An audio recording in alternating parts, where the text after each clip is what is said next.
पति के कारण से आप ज्यादा परेशान रहती हैं, दारू पीते हैं, घर में गृह क्लेश मचाते हैं, आपको छोड़ने की धमकी भी देते हैं। कई बार स्थिति खराब हो गई, कई बार तो बाहर हो गई, फिर भी आप उस घर में रह रही हो। बच्चों का मुख देख करके चिंता मत करें, बालाजी के पास आए।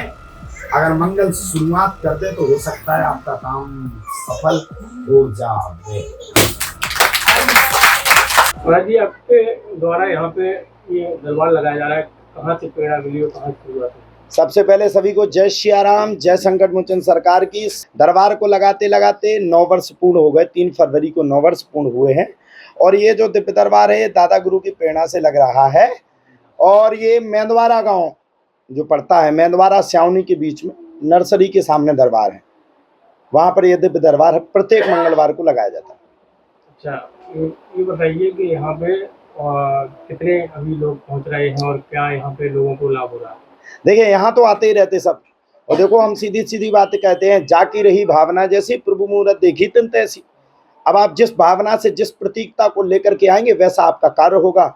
हनुमान जी करने वाले हैं, लेकिन कर्म हमें करना पड़ेगा। जब तक कर्म नहीं करेंगे तब तक धर्म पूर्ण नहीं होगा। इसलिए कर्म को करना अति आवश्यक है। अभी पिछले मंगलवार को 40 वर्ष की महिला ने बालक को जन्म दिया। ये बहुत बड़ी यहाँ की विशेषता है, बहुत बड़ी प्रावधानता है कि यहाँ पर जो आता है उसका विशेष कार्य जरूर पूर्ण होता है। अच्छा, यहाँ पे लोगों को कितना लाभ मिल रहा है? अब देखिए, लाभ का हम अगर देखा जाए तो आज का आदमी चाहता है तत्क्षण लाभ। आज का आदमी चाहता है तुरंत, वो चाहता है कि आज ही हम बिल्कुल पहुंचे हूँ, आज ही में हम लाभ मिल जाए। तो ऐसे लाभ तो नहीं मिल सकता है। हमने आपसे कहा कि यहाँ पर 40 गोदियां सफल हुई हैं, जिसमें 40 वर्ष की महिला प्रमुख है, जिसकी वीडियो अभी हमारे फेसबुक पे डली हुई है। 40 वर्ष की महिला ने यहाँ पर बालक को जन्म दिया है।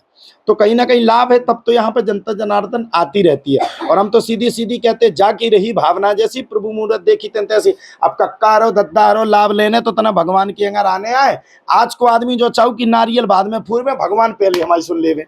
सरकार कृष्ण शास्त्री हिंदू राष्ट्र के लिए आगे बढ़ रहे हैं और सनातन धर्म के लिए, तो आपका क्या मोटिव है? ये तो अति आवश्यक है। हिंदू राष्ट्र नहीं बनेगा अगर हिंदुओं के देश में आज हिंदू राष्ट्र नहीं बनेगा। ध्यान रखना, हिंदू राष्ट्र अगर आज नहीं बनेगा, जो उनने पहल की वो बहुत अच्छी की। बांग्लादेश में देख लीजिए, हिंदुओं को मारा गया, हटाया गया, मंदिरों को छुड़ाया गया, चिन्मय जी को अंदर किया गया। वहां के हिंदू को कहां सुरक्षित किया गया? हिंदू को कहीं सुरक्षितता नहीं है। भारत के अलावा हिंदू कहीं सुरक्षित नहीं रह सकता है। पाकिस्तान में रह रहे हिंदुओं के साथ अत्याचार होता है, बांग्लादेश में रहने वाले हिंदुओं के साथ अत्याचार होता है, और भारत में रहने वाले हिंदुओं के साथ भी अत्याचार किया जाता है। भूल गए क्या कश्मीरी पंडितों के साथ कितना बड़ा अत्याचार किया गया? उनको स्वयं भारत जैसे पवित्र देश में निकालने की मांग की गई। इसलिए हम लोग चाहते कि भारत हिंदू राष्ट्र बन में, सुरक्षित राष्ट्र बन में हमारे सनातन की रक्षा होवे। हम आज हैं, कल नहीं रहेंगे, लेकिन हमारे जाने के बाद हमारी पीढ़ियां भी सुरक्षित रहें। इसलिए हिंदू राष्ट्र का होना अति आवश्यक है। संबल को लेकर क्या कहेंगे, जिस तरीके से वहाँ पर राजनीति? संबल में तो देखो कोई राजनीति नहीं है, सीधी सीधी बात है। ये मुगलों का शासन काल रहा। मुगलों ने हमारे भारत को, धर्म को दबाने की कोशिश की, शासन सत्ता को दबाने की कोशिश की, सनातन को दबाने की कोशिश की, हमारे मंदिरों के ऊपर अपनी मस्जिदें खड़ी कर दी। इसलिए हम कहना चाहते, संबल वाले बिल्कुल दिक्कत ना लें। शिव निकले तो हमारा, खुदाई होने दीजिए। शिव निकले तो हमारा और सब निकले तो तुम्हारा। दिक्कत क्या है? मुंबई में औरंगजेब की जो कब्र है उसको हटाया जाए, क्या कहेंगे आप? अरे भैया बताओ, किसी ने औरंगजेब को महान बता दिया?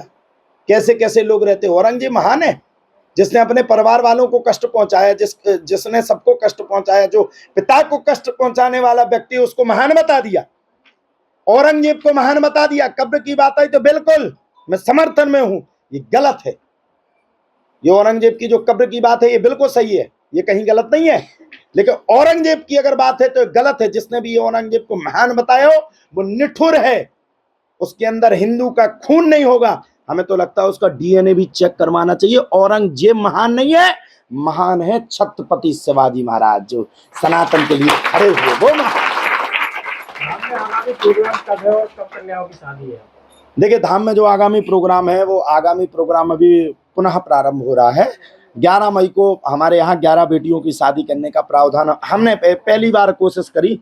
पैसा तो हम ना है नहीं है और जनता जा देत नहीं है, सबरे बैठ बैठ के भग जात जी, देखो जी बैठे सबरे अपनो मुंह में दिखा के भग जात। लेकिन फिर भी बालाजी की कृपा हो जाए तो तनक बहुत जो अपनो साल भर से कमाओ सो उको सब 11 बेटियन को ब्याह करत हर वर्ष करत है।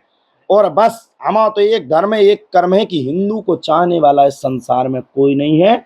आप भारत देश के अलावा किसी भी देश में चले जाओ, हिंदू से नफरत करने वाला संसार है, हिंदुओं की गरीबी को जानने वाला कोई नहीं। आप चले आइए बुंदेलखंड में ऐसी गरीबी, आप घर को देख के, हमने जिन घरों की शादी की, जिन बेटियों की शादी की, उन शादियों को अगर आप देख करके अचंभित और आपका दिल दहल जाएगा, इतनी गरीबी हिंदुओं के अंदर है। इसलिए हम चाहते कि हिंदुओं का घर सुरक्षित हो, हिंदुओं की बेटियों के ऊपर कोई बाप बोझ ना सोचे कि बेटियां हमारी बोझ है। इसलिए बस सिर्फ और सिर्फ हिंदुओं का विवाह, हिंदुओं की बच्चियों का विवाह करने का बीड़ा हम सब ने उठाया है और पूज्य बागेश्वर धाम जी के साथ कदम से कदम मिलाने के लिए तैयार हो गए।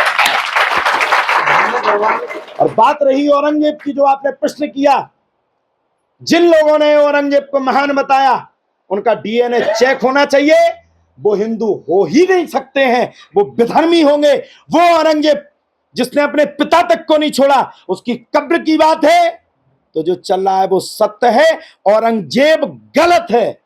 औरंगजेब की जगह महान होना चाहिए तो पृथ्वीराज चौहान को, छत्रपति शिवाजी को, महाराणा प्रताप को और हमारे सनातन धर्म को, इससे बड़ा कोई महान नहीं। आने वाले लोगों के लिए यहाँ पे निःशुल्क है या कोई शुल्क लिया जाता है? अबे तक कोई ने दो ही नहीं है, हम तो जुगाड़ में हैं, कोई देते ही नहीं है। दरबार तो बिल्कुल निःशुल्क है। और दरबार किस दिन लगाया जाता है? दरबार मंगलवार रखा लगा, दरबार तो पूरी तरह निःशुल्क है। और बच्चा को अगर देने तो बस 2-3 चीजें छोड़ के बाकी सब दे दो, जो जो तुम्हें देने हो तो हम तैयार हैं, दे दो। यज्ञ कब शुरू हो रहा है? यज्ञ 3 मई से लेकर भैया 11 मई तक है। साल का सबसे बड़ा ऑफर, अपनी नई किया कार खरीदे और पाए आरटीओ टैक्स पर 50% तक की बचत। मौका सीमित समय तक। सेठ किया सागर पर, पता Baheria Damoh road, Sagar. Mobile number 9201969649। Tikamgarh शहर में आ गया है पहला सैमसंग शोरूम, जिसमें आपको मिलेंगे सैमसंग के सभी मोबाइल फोन, टैबलेट एवं ओरिजिनल एसेसरीज। साथ ही नए ऑफर के साथ फाइनेंस सुविधा भी उपलब्ध है। तो विजिट करें Samsung exclusive store, Satya enterprises, पता वर्धमान शोरूम के पास, स्टेट बैंक चौराहा, टीकमगढ़। संपर्क करें मोबाइल नंबर 9993457682 पर।